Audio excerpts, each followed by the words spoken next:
দূরে একটি কোকিল ডাকছে মরিয়া হয়ে। কোকিল ডাকলে বোঝা যাবে বসন্ত এসেছে দুয়ারে। এমনি করেই কোকিল জানান দিয়ে যায় বসন্তের আগমনী বার্তা। চারিদিকে পাখির কুজন ভালো লাগছে। দূর দূরান্ত থেকে ভেসে আসছে কোকিলের ডাক। সে ডাকছে তার সঙ্গিনীকে।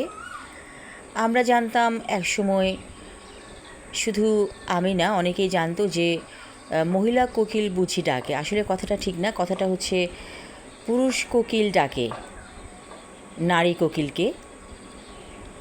আর ময়ূর যেটা নাচ করে সেটা হচ্ছে পুরুষ ময়ূর। সে তার সঙ্গিনীকে আকৃষ্ট করার জন্য সুন্দর করে নাচে। এই কথাগুলো আমার অজানা ছিল, জেনেছি। যাই হোক, একটা সকালবেলা বেশ ভালো লাগছে। সকালের প্রকৃতি আজ বেশ ঠান্ডা অনুভূত হচ্ছে। মনে হচ্ছে কোথাও বৃষ্টি হচ্ছে বা হতে পারে এখানেও। সব কিছু মিলে অপূর্ব সুন্দর পরিবেশ। একটা শালিক পাখি হেঁটে যাচ্ছে বালুর উপর দিয়ে। আরেকটা শালিক আছে, তার পা খোঁড়া। সেও চেষ্টা করছে সর্বশক্তি দিয়ে হেঁটে যাবার, উড়ে যাবার, এবং সে কিছুটা উড়তে পারে। যে পাখিটার একটা পা নেই সেই পাখিটা। ওরা বালির মধ্যে কী যেন খুঁটে খুঁটে বের করছে, সেই খাবারগুলো পরম তৃপ্তির সাথে খাচ্ছে। আসলে সব কিছুই আল্লাহ দিয়ে থাকেন। তাদের খাবার প্রকৃতির মধ্যে মজুদ আছে, সেটাই তারা খাচ্ছে। আমার বাসায় থাকতো একটা কালিয়া কুকুর, ওর নাম কালিয়া। অনেক বছর ধরে এসেছিল, তারপর সে অন্য কোনো বাড়িতে চলে গেছে। এখন সে এসেছে, তাকে কিছু বিস্কিট খেতে দিতে হবে, কারণ সে ক্ষুধার্ত হলেই এখানে আসে বালুচরে, এবং বালুচরে কিছুক্ষণ বসে থাকে আসন গেড়ে। তাকে বিস্কিট দিতে হয়। বিস্কিট দিলে সে সেটা খেয়ে আবার চলে যায়। কোকিলের ডাক অনেক মিষ্টি। সে যখন ডাকে চারপাশটা যেন একটা সুন্দর অনুভূতি হয়।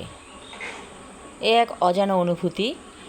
মনে হয় বেরিয়ে যাই ঘর থেকে, দূরে কোথাও বেড়াতে যাই, ভালো লাগে। আসলে পাখিরা যে কত সুন্দর করে আওয়াজ করে, এই পাখি তো আল্লাহরই সৃষ্টি, অপূর্ব সুন্দর সৃষ্টি। সবাই ভালো থাকুন, সুস্থ থাকুন। আর যেহেতু এখন হঠাৎ করে প্রচণ্ড গরম পড়ে, আবার হঠাৎ করে বৃষ্টি পড়ে, ঠান্ডা অনুভূত হয়, তাই একটু সাবধানে থাকবেন সবাই। সম্ভব হলে কিছু প্রাকৃতিক খাবার দাবারগুলো খাবেন, যেমন আদা চা, লেবু চা, তুলসী পাতার চা, তারপর নিম পাতার চা, আমের কচি পাতার চা, জামের কচি পাতার চা।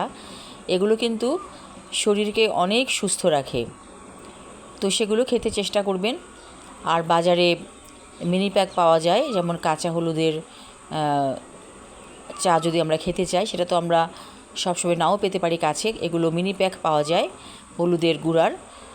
এগুলো ইচ্ছে করলে খেতে পারেন, এবং শরীর সুস্থতার জন্য এগুলো প্রয়োজন। কারণ আজকাল অনেক রুগী বের হয়েছে, কিডনির রুগী, ক্যান্সার, তারপর বড় বড় রকমের রোগ আজকাল দেখা যায়।